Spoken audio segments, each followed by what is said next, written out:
Bonjour depuis Jérusalem. L'espérance de vie en Israël chute de 6 mois à cause de la guerre.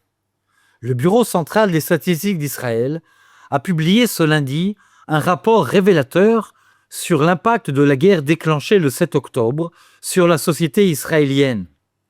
Premier constat frappant, l'espérance de vie dans le pays a diminué de 6 mois. Durant la première année de la guerre, l'espérance de vie est tombée à 83 ans, 81 pour les hommes, 85 pour les femmes. Cette baisse s'explique bien sûr par la comptabilisation des victimes du conflit. Au début du conflit, 37,5% des entreprises israéliennes étaient fermées, du moins temporairement. Dans le sud du pays, ce taux atteignait presque 60%. Bien qu'une reprise significative a été observée fin 2024 et début 2025, 10% des commerces dans le sud restent encore fermés.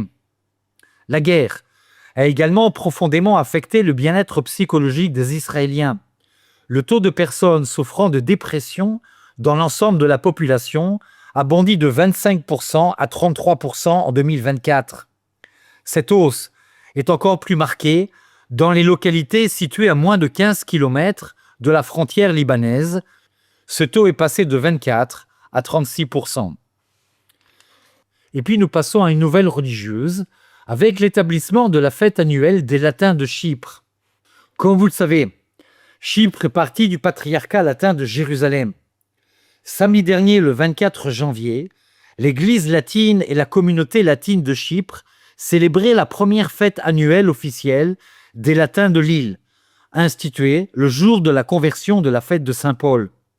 Cet événement a mis en lumière l'unité et la présence des catholiques latins, ainsi que leurs relations de longue date avec les autres églises chrétiennes et les autorités civiles de l'île.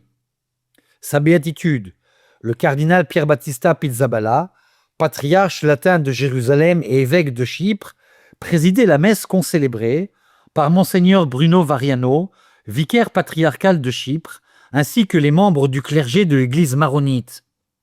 Dans son homélie, le cardinal Pizzaballa a décrit la conversion de saint Paul comme l'histoire d'une rencontre, rappelant que Dieu ne vient pas nous chercher seulement dans nos faiblesses.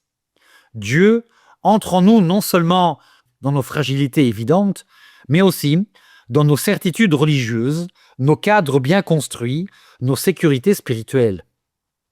Il est revenu sur la question posée par le Christ à Paul « Pourquoi me persécutes-tu » comme une révélation décisive du mystère chrétien, affirmant que le Christ s'identifie à son corps et se rend présent dans sa fragilité, dans ses blessures, dans la chair concrète de ses frères et de ses sœurs.